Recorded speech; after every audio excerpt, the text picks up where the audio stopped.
기도하시겠습니다. 하나님 아버지 감사합니다. 너무나도 귀한 우리 성도님들 예배 자리로 불러주시고 다시 말씀 안에 서게 하시니 참으로 감사드립니다. 성령 하나님, 이 시간 말씀이 선포될 때에 우리 귀한 성도님들의 심령 가운데 성령 하나님으로 함께 하여 주셔서 말씀 가운데 꼭 필요한 말씀이 심령에 새겨지게 하시고 말씀 붙들고 다시금 서는 우리 모두가 될 수 있도록 인도하여 주옵소서. 하나님 말씀 전하는 저에게도 함께하여 주셔서 사람의 생각 전하지 않도록 도와주시며 오직 아버지의 말씀만을 전할 수 있도록 이끌어 주옵소서. 아버지 말씀 가운데 아버지 안에 필요 없는 것들을 제하여 주시고 오직 주의 능력으로 주의 말씀으로 온전히 세워 주옵소서. 우리 주님 예수님의 이름으로 기도합니다. 아멘. 성도 여러분, 벌써 2월 첫째 주가 되었습니다. 2026년이 시작된 게 엊그저께 같은데 한 달이 훌쩍 지나 버렸습니다. 한 해를 시작하시면서 여러 가지 계획들을 세우셨을 텐데 그러한 계획들을 잘 지키고 계신지요? 아니면 계획은 세웠지만 한 달 해보니까 안 된다 이렇게 해서 포기하고 낙심하고 계신지요? 특별히 우리가 그리스도인으로서 여러 가지 신앙의 계획들을 세웠을 것입니다. 올해는 말씀을 가까이 하겠다, 기도를 열심히 하겠다, 이런 여러 가지 계획들을 세우셨을 텐데 얼만큼 그 계획들을 잘 지켜가고 계신지요? 저는 올해 특별히 이제 한 해를 시작하면서 일기를 써야겠다고 다짐을 했습니다. 그래서 우리 지난번에 예술자매 올 때 일기장까지 한국에서 공수를 했는데요. 한 달 동안 하루도 못 썼어요. 그래서 1월 달이 깨끗합니다. 그래서 아주 낙심이 큰데 이제 2월이 시작됐으니까 다시 좀 새로운 마음으로 시작을 해보려고 합니다. 그런데 우리에게는, 우리 한국 사람에게는 놀랍게도 한 번의 기회가 더 있습니다. 바로 우리에게는 아직 설날이 남아 있습니다. 한국 사람에게는 설날이 지나야 2026년이 진짜 시작된다고 볼 수 있습니다. 우리 2월 17일인데요. 우리 용기를 내어서 다시 한번 올해의 계획을 세우고 또 잘 지켜나가게 되기를 소망합니다. 특별히 우리 신앙의 결단들, 2026년을 시작하면서 내 신앙을 어떻게 지켜나가야겠다, 어떻게 또 성장해 나아가야겠다 했던 결단들을 다시금 꼭 붙잡고 이루어가시는 우리 모든 성도님들 되시기를 주님의 이름으로 축복합니다. 오늘 말씀을 우리가 이제 함께 살펴볼 텐데요. 먼저 14절부터 16절까지 말씀을 함께 보도록 하겠습니다. 우리 한 절씩 읽도록 하겠습니다. 그 후에 11 제자가 음식을 먹을 때에 예수께서 그들에게 나타나사 그들의 믿음 없는 것과 마음이 완악한 것을 꾸짖으시니 이는 자기가 살아난 것을 본 자들의 말을 믿지 아니함일러라.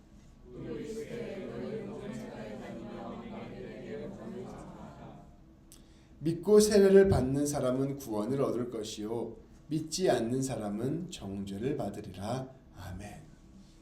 우리 예수님께서 오늘 말씀을 통하여 하시는 말씀은 복음을 전파하라 라는 말씀입니다. 우리가 지난주 말씀을 통해서 예수님께서 부활하셨다는 것을 함께 나누었습니다. 예수님께서 부활하신 뒤에 그 부활하신 몸을 가지고 마리아에게 보여주셨고 또 몇몇 제자들에게 보여주셨습니다. 그런데 이 나머지 제자들은 이 예수님께서 부활하셨다는 소식을 듣고도 이 부활을 믿지 못했습니다. 죽은 사람이 살아났다는 것은 인간의 상식으로는 절대로 믿지 못할 일이었기 때문입니다. 그런데 오늘 말씀에 보면 이제 예수님이 그 나머지 제자들에게 나타나시는 장면이 펼쳐집니다. 예수님께서는 제자들에게 나타나셔서 말씀하십니다. 너의 마음이 왜 이렇게 완고하냐? 왜 너희는 믿으려 하지 않느냐라고 말씀하시며 꾸짖으시는 장면이 오늘 말씀의 시작의 장면입니다.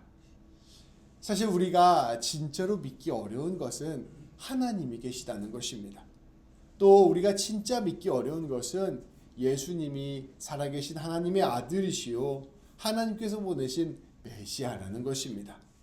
우리가 정말로 하나님이 살아계시다는 것을 믿게 된다면 또 우리 예수님께서 하나님이 보내주신 하나님의 아들이라는 것을 믿게 된다면 사실 예수님께서 부활하셨다는 것을 믿는 것은 그렇게 어렵지 않은 일일 것입니다. 왜냐하면 우리 하나님께서는 능치 못하시는 일이 없으시기 때문입니다. 온 천하를 만드시고 온 세상을 주관하시고 온 세상을 다스리시는 분이 바로 우리 하나님이십니다. 그런데 우리 예수님을 이 하나님의 아들이라고 믿고 하나님이 살아계신다는 것을 믿으면 자연스럽게 예수님이 부활하셨다는 것도 받아들여지게 될 것입니다. 그런데 이것을 믿으면서도 예수님께서 부활하셨을 리 없다라고 생각하는 것은 조금 앞뒤가 안 맞는 이야기였던 것이죠. 그렇게 우리 예수님께서는 부활하시고 난 다음에 제자들을 만나셔서 나무라신 것입니다. 야, 너희들이 나 믿는다며, 너희들이 나를 메시아라고 생각한다며, 왜 그런데 내가 부활했다는 소식을 믿지 않았니? 내가 이렇게 부활했다는 이야기를 왜 너희는 깨닫지 못하니? 라고 나무라셨던 것입니다. 그러면서 이어지는 말씀에 우리 예수님께서 하시는 명령이 나옵니다. 자, 이제 내가 부활을 통해서 분명하게 보여주었지. 내가 하나님이고 내가 메시아고 내가 구원자야. 이것을 온 세상에 나가서 세상 가운데 전하라 라고 명령하신 것입니다. 이 너희가 본 부활을 똑똑히 사람들에게 증언하라 명령하신 것입니다. 십자가에서 죽음으로 말미암아 모든 사람의 죄를 용서해 주셨다는 것, 또 이 부활로 말미암아 모든 죽음과 죄의 권세를 물리쳤다는 것, 그리고 이제는 예수님을 믿는 모든 사람들에게 영원한 생명을 주었다는 것, 하나님의 나라가 이 땅 가운데 임하였다는 것을 전하라 명령하셨습니다. 이것이 바로 복음이니 이 복음을 전하라 명령하신 것입니다. 성도 여러분, 이 예수님께서 하신 마지막 명령, 복음을 세상 가운데 전하라 하는 명령을 우리가 신학적인 용어로 지상명령이라고 부릅니다. 영어로 하면 Great Commission이에요. 그 어떤 것보다 큰 명령, 그 어떤 것보다 중요한 명령이라고 부르는 것입니다. 우리 예수님께서는 이제 부활하신 다음에 너희가 지금까지 나와 함께하지 않았니? 너희가 십자가의 죽음을 보지 않았니? 부활을 보지 않았니? 이제 이가 너희가 보고 느낀 것을, 너희가 보고 깨달은 것을 세상 가운데 전하라 명령하신 것입니다. 사실 수많은 세상 사람들이 예수님을 알지 못하고 살아갑니다. 진정한 삶의 의미를 깨닫지 못하고 고난과 고통 속에서 참된 위로를 받지 못하고 죄와 죽음의 두려움 속에서 살아갑니다. 우리 일하면서 또 학교에서 사람들을 만나면서 사람들의 삶을 한번 되돌아보십시오. 우리 주변의 사람들이 겉으로는 다 평안해 보이고 잘 사는 것처럼 보여도 한꺼풀만 우리가 깊이 들어가며 각각 사연이 있고 어려움이 있고 아픔이 있다는 것을 알게 됩니다. 근데 그곳에서 하나님을 알지 못하고 하나님을 경험하지 못하고 그 모든 세상의 짐을 자기 어깨에 지고 살아가는 사람들을 보며 정말로 삶이 쉽지 않다는 것을 우리는 발견하게 되는 것이죠. 세상에 참된 가치나 아름다움 같은 것은 없다고 생각하며 하루하루를 그저 버티며 살아가는 사람들이 우리 주변에는 아주 많이 있습니다. 그래서 결국 나 자신도 사랑하지 못하고 내 이웃도 사랑하지 못하고 세상도 사랑하지 못한 채로 달팽이처럼 딱딱한 집 속에 자기 몸을 감추거나 고슴도치처럼 날카로운 가시를 세우며 갈등과 다툼 속에서 살아가는 사람들의 모습이 너무나도 많다는 것을 우리가 알 수가 있는 것입니다. 우리가 조금만 주변을 돌아보면 세상에 이런 슬픔과 아픔과 갈등이 가득하다는 것을 우리는 깨닫게 되는 것이죠.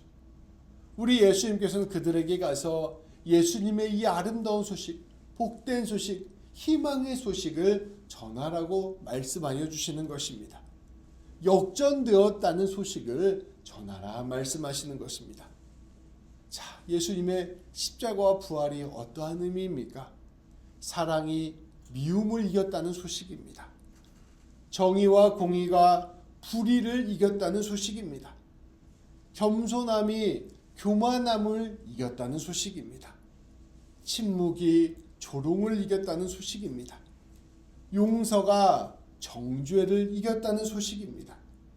부드럽고도 따뜻한 몸이 저 차갑고도 날카로운 못과 채찍을 이겼다는 소식입니다. 생명이 죽음을 이겼다는 소식입니다. 결국 우리 하나님께서 살아계셔서 모든 것을 이겨내고 승리하셨다는 소식입니다. 그리고 예수님이 새로운 세상을 여셨다는 소식입니다.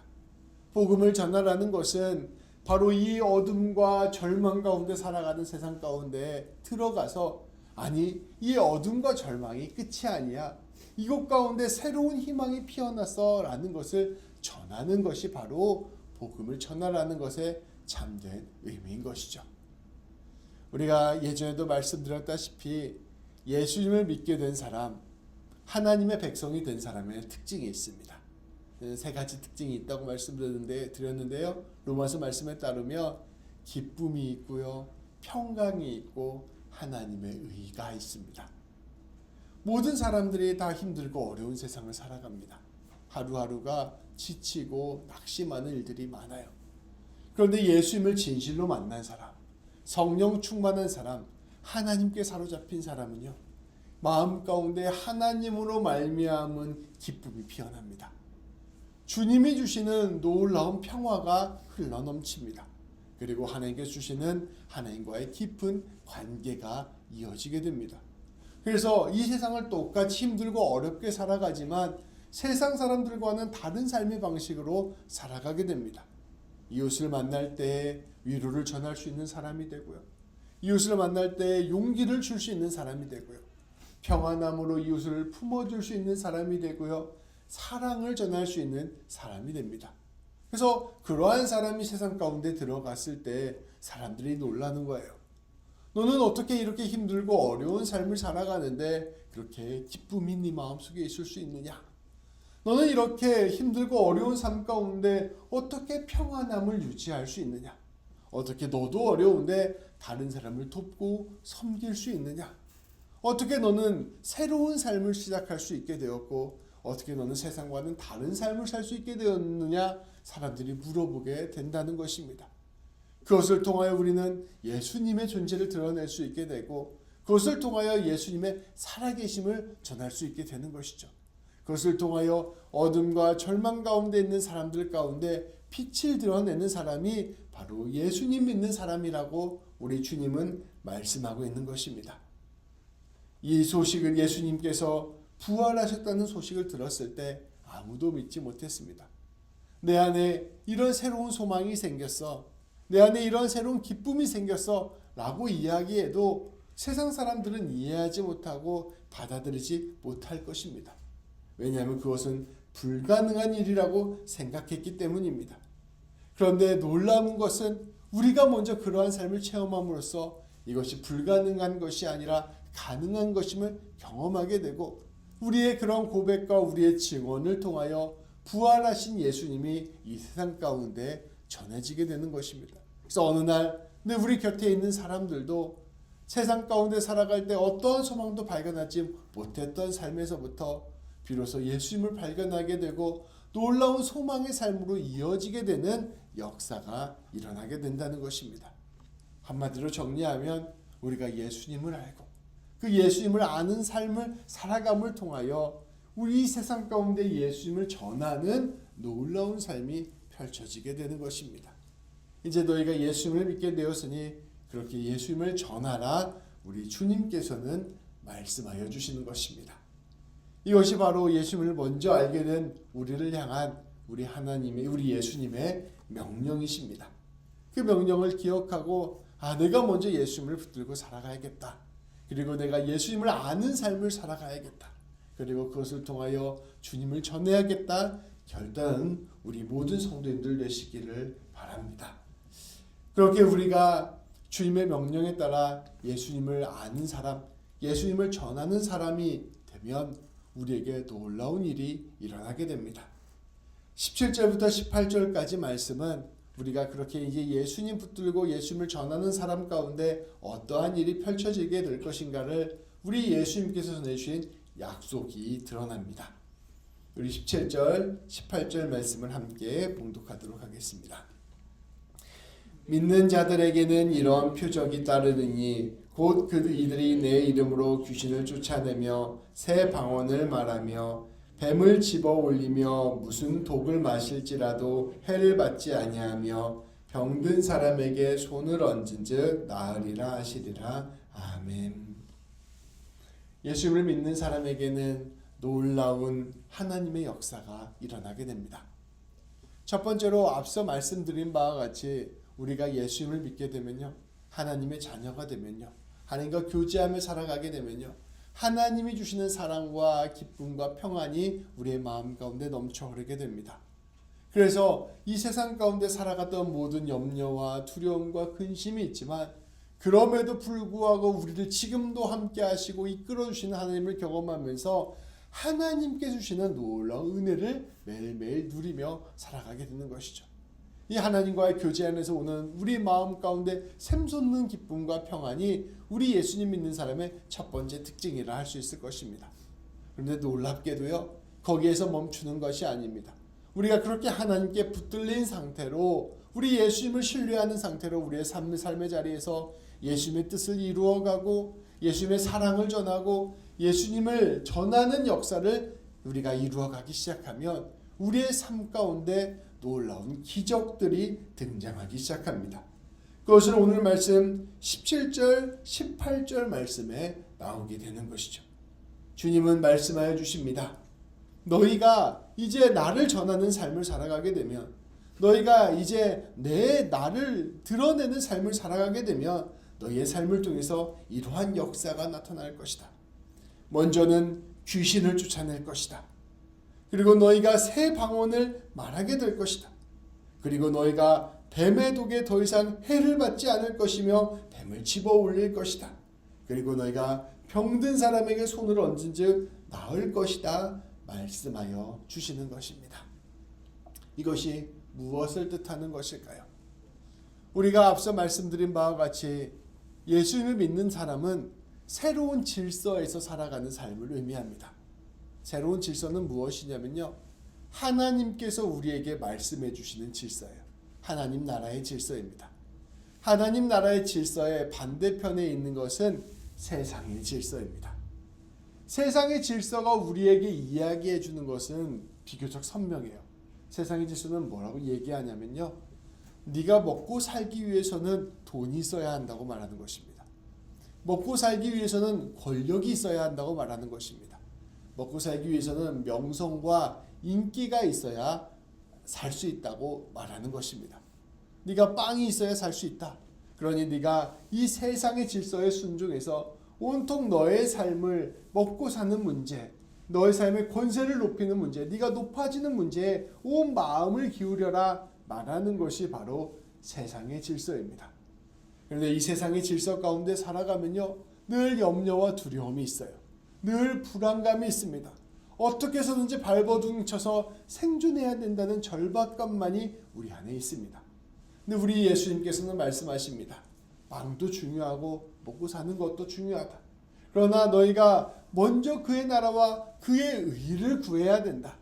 너희가 빵으로만 사는 것이 아니라 하나님의 말씀으로 사는 것이다 말씀하시는 것이 우리 예수님의 말씀입니다.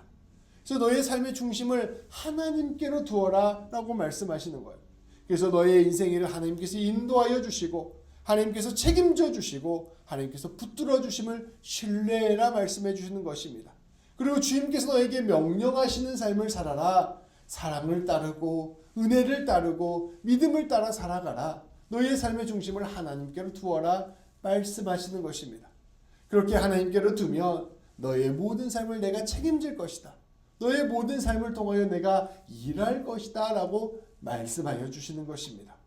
그렇게 하나님을 붙들고 하나님을 의지하고 하나님과 교제하며 살아가면 앞서 말씀드린 바와 같이 내 안에 기쁨이 넘치게 되고요, 평안함이 생기게 되고요, 하나님이 주시는 힘과 능력으로 살아가게 됩니다.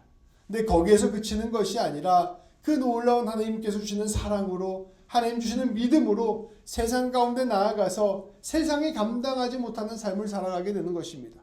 세상의 질서로 살아가는 사람은 늘 내 것을 움켜쥐며 살아가게 되어 있어요. 조금도 손해보지 않으려고 합니다. 내 욕심을 채우려고 해요. 두렵고 불안하기 때문입니다. 그런데 놀랍게도 이러한 하나님의 질서로 살아가는 사람은 그 세상 가운데에서 내 것을 나누고 내 것을 베풀고 용서하고 사랑하며 살아가기 시작합니다. 이 세상의 질서를 뚫고 나아가서 그곳 가운데에서 하나님의 질서를 이루며 살아가는 삶을 살아가게 되는 거예요. 세상의 기준으로서는 도저히 감당할 수 없는 사랑과 덕을 베풀며 살아가는 사람들이 바로 예수님 믿는 사람들의 모습인 것이죠. 그런데 우리가 이 세상의 질서 가운데 하나님의 질서로 살아가면 어떠한 일이 펼쳐지게 될까요? 두려운 일이 펼쳐지게 되고요. 어려운 일이 펼쳐지게 되고요. 손해보는 일이 펼쳐지게 되고요. 심지어 내가 세상 가운데에서 핍박당하고 고난당하는 일이 펼쳐지게 된다는 것입니다. 세상 속에서 하나님의 뜻을 이루어갈 때 세상이 그것을 기뻐하고 경탄하기보다는 그러한 우리를 보면서 조롱하고 비난하는 일이 펼쳐지게 된다는 것입니다. 그러한 세상의 질서를 오늘 17절 18절 말씀은 귀신이라고 표현하기도 하고요. 뱀이라고도 표현하기도 하는 것입니다. 세상의 질서가 우리를 집어삼켜서 우리가 하나님의 뜻을 이루어내지 못하도록 우리를 붙잡아 두려고 하는 것입니다. 그런데 하나님을 믿고 의지하면서 하나님이 원하시는 방식대로 내가 살겠다 결단하면서 주님 뜻대로 나아가게 될 때 세상의 질서를 사로잡고 있는 귀신을 쫓아내는 역사가 일어나게 된다는 것입니다. 내가 내 가정에서 하나님의 뜻을 이루기 위해서 사랑을 베풀고 가족을 위해서 기도하고 헌신하고 나누게 될 때 우리 가정 가운데 있는 미움과 다툼의 권세가 물러나게 되고 우리 가정 가운데 있는 이기심의 권세가 물러나게 되고 원망의 권세가 물러나게 되고 우리 가정이 하나님 나라가 된다는 것입니다. 일터 가운데서 내가 하나님의 뜻을 기억하며 하나님을 사랑하듯 하나님을 섬기듯 내가 일에 최선을 다하고 내가 내 직장 동료들에게 덕을 베풀고 이 일을 일하는 동안 가운데서도 하나님의 뜻을 이루고자 하면 이 직장을 지배하고 있던 이기심과 미움의 권세가 사라지게 되고 그곳에 하나님의 나라가 이루어지게 된다는 것입니다. 모든 삶의 자리에서 하나님 뜻대로 살고자 했으면 그 일이 우리를 핍박하고 고난당하게 하고 우리를 무너뜨리는 일처럼 보이게 된다 할지라도 결국 우리 주님께서 함께하여 주셔서 그 세상을 하나님이 다스리는 곳으로 바꾸어 주신다고 말씀하시는 것이 바로 17절 말씀입니다. 그러면서 새 방언을 말한다는 것입니다. 우리 하나님께서 우리에게 주신 말씀, 하나님께서 우리에게 주신 복음의 말씀, 선한 말씀, 은혜의 말씀을 이 세상 가운데 전하게 되며 이 세상 가운데 하나님의 뜻을 펼치는 놀라운 삶이 펼쳐지게 될 것이라 말씀하여 주시는 것이죠. 그리고 우리가 이렇게 헌신과 사랑과 나눔의 삶을 살아갈 때 때때로 우리를 박해하는 뱀이 있을 수 있습니다. 우리를 집어삼키고 우리를 죽이려 하는 그런 독이 있을 수 있습니다. 심지어 그러한 독도 어떠한 핍박도 우리를 해치지 못하고 우리 하나님께서 우리의 모든 삶의 자리에서 승리케 하실 것이라 말씀하여 주시는 것입니다. 궁극적으로는 우리가 삶의 자리에서 하나님의 사랑을 베풀고 하나님의 은혜를 베풀 때 병든 사람이 낫게 되고 죽은 사람이 살아나게 되고 하나님의 나라가 펼쳐지게 될 것이라 말씀해 주시는 것이 바로 17절 18절 말씀입니다. 우리가 내 삶의 중심을 하나님으로 모시고 하나님의 사랑을 신뢰하고 하나님의 은혜를 붙들고 살아갈 때 내 삶을 통하여 내 삶의 영역 곳곳이 하나님의 통치하시는 곳으로 변화되게 되고 우리 예수님께서 다스리시는 곳으로 변화되게 되고 아름다운 주의 뜻이 이루어질 것이라 말씀하여 주시는 것이 바로 17절 18절 말씀의 내용인 것입니다. 성도 여러분, 이 주님의 약속을 신뢰하시길 바랍니다. 내가 먼저 하나님과 깊이 교제하기 원합니다. 내 삶의 중심을 하나님께로 두기 원합니다. 결단하는 명령에 순종하시는 우리 성도님들 되시기를 바랍니다. 그리고 그것을 가지고 주님의 약속을 신뢰하고 내 가정에서 내 일터에서 내 모든 삶의 자리에서 주님이 원하시는 삶으로 한 걸음 한 걸음 내딛는 우리 성도님들 되시기를 바랍니다. 그래서 그것을 통하여 우리 주님이 일하여 주시고 우리 주님이 역사하여 주시고 우리 주님이 승리케 하심을 경험하는 우리 놀라운 성도님들 되시기를 바랍니다. 마지막 19절부터 20절까지 말씀입니다. 이 말씀에서 우리 주님은 마지막으로 약속하십니다. 너희가 하나님을 바라보고 신뢰하면서 하나님과 동행하면서 끝까지 걸어갈 때 내가 그곳에 너희와 함께할 것이라 말씀하시는 내용이 19절, 20절 말씀입니다. 우리 함께 읽도록 하겠습니다. 주 예수께서 말씀을 마치신 뒤에 하늘로 올려지사 하나님 우편에 앉으시니라. 제자들이 나가 두루 전파할세 주께서 함께하사 그 따르는 표적으로 말씀을 확실히 증언하시니라. 아멘. 우리 예수님께서는 마지막 명령과 약속을 마치신 후에 이제 하늘로 올라가셨습니다. 여기서 말하는 하늘은 스카이가 아니라 헤븐이에요. 우리가 보는 우주의 차원을 넘어서는 하늘로 올라가신 것입니다. 그곳에서 하나님 우편에 앉으셨습니다. 하나님과 같은 권세를 가지고 이 세상을 다스리기 시작하셨습니다. 우리 예수님께서는 이 세상을 통치하실 뿐만 아니라 우리의 인생을 통치하십니다. 제자들은 예수님의 명령에 따라 예수님의 부활을 전파하기 시작했습니다. 그런데 놀라운 역사가 일어나기 시작합니다. 예수님께서 이 제자들과 함께 하셨습니다. 성령님의 능력 안에서 성령님을 통하여 제자들과 함께 동행하셨습니다. 그래서 이 제자들이 가는 곳마다 기적이 일어나고 표적이 일어나서 복음의 말씀이 온 세상을 향하여 펼쳐졌습니다. 그렇게 놀랍게 복음이 2000년 동안 흘러져 왔고 오늘 우리에게까지 임하게 되었습니다. 그리고 우리 주님께서는 오늘 우리와 함께하고 계시고 우리와 동행하시면서 우리의 인생을 붙들어 주시고 또 우리의 인생을 통하여 놀라운 주님의 뜻을 지금도 이루어가고 계신 것입니다.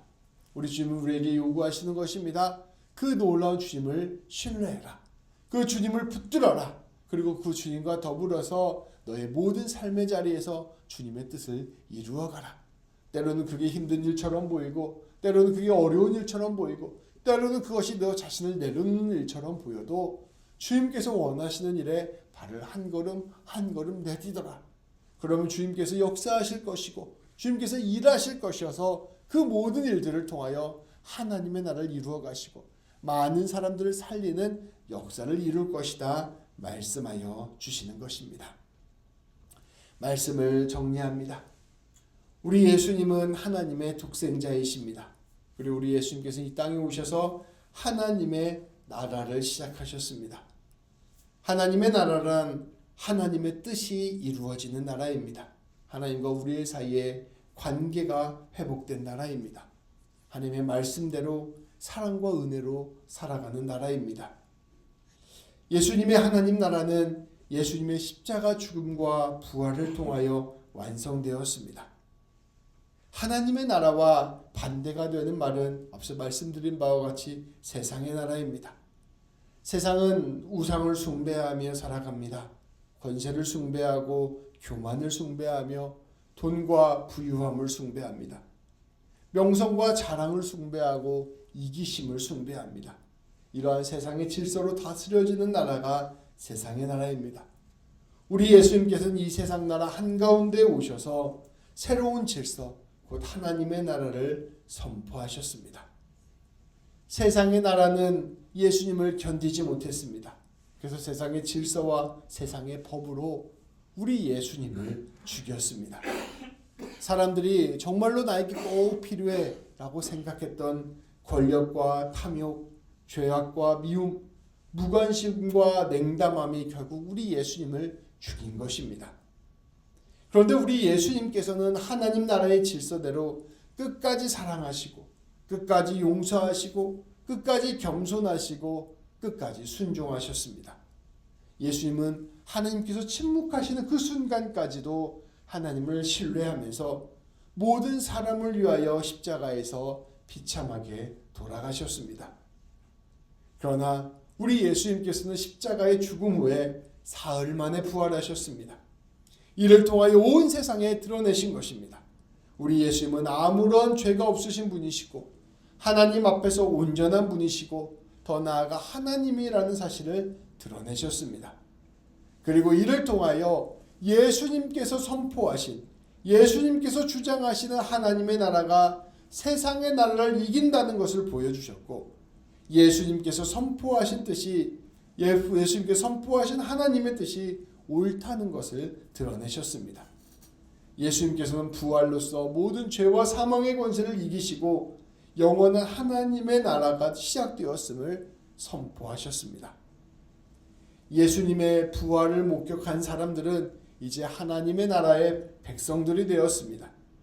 하나님의 뜻이 무엇인지를 분명히 알게 된 사람이 되었고 생명과 구원의 길이 무엇인지를 분명히 알게 된 것입니다. 그것은 다름 아니라 사랑입니다. 바로 우리 예수님께서 보여주신 하나님의 지극한 사랑을 깊이 신뢰하고 그 사랑에 붙들려서 사랑으로 살아가는 삶이 바로 하나님 나라의 삶이라는 것을 알게 된 것입니다. 하나님을 모르고 자기 뜻대로 세상의 방식대로 권력과 탐욕과 돈만을 추구하며 살아가는 삶은 결국 죽음의 길입니다.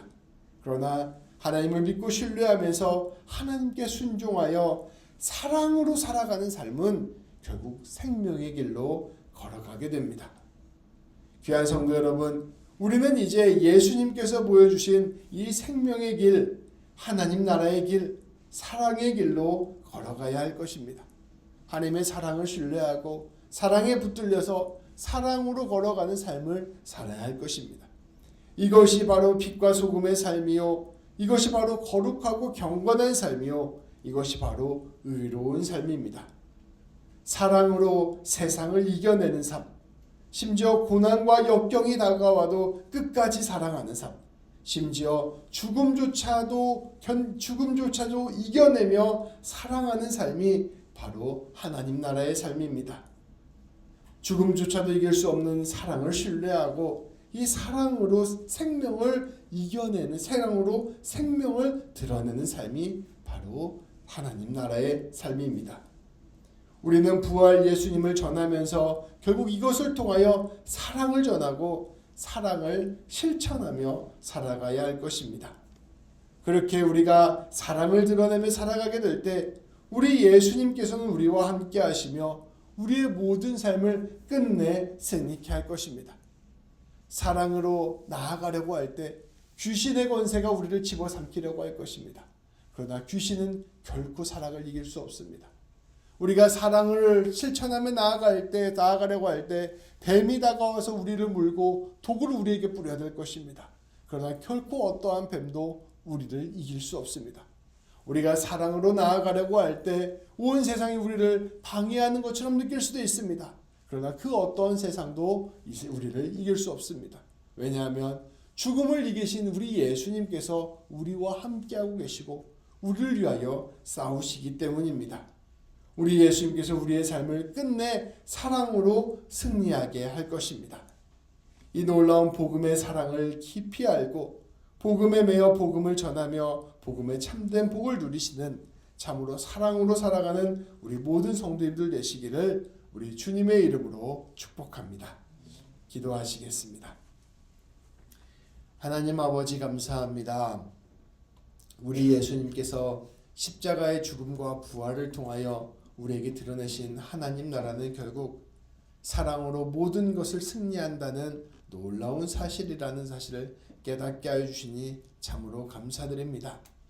하나님, 우리의 가정에서, 우리의 일터에서, 우리의 삶의 모든 자리에서 하나님의 사랑을 깊이 아는 사람으로서 그 사랑을 드러내고 나누는 우리 모두가 될 수 있도록 인도하여 주옵소서. 날마다 사랑을 전하고 날마다 사랑으로 살아가며 날마다 사랑으로 승리하는 우리 모두가 될 수 있도록 인도하여 주옵소서.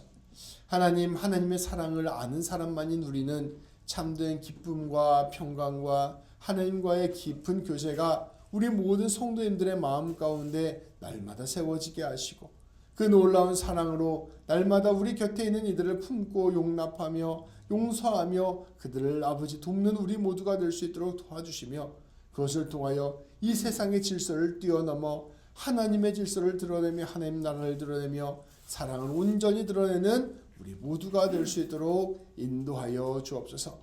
그래야 사랑을 알고 사랑을 전하고 사랑을 실천하는 사람만이 아는 놀라운 영광을 맛보는 우리 모두가 되게 하여 주시고 그것을 통하여 죽음마저도 이겨내는 우리 모두가 될 수 있도록 인도하여 주옵소서. 우리 주님 예수님의 이름으로 기도합니다. 아멘.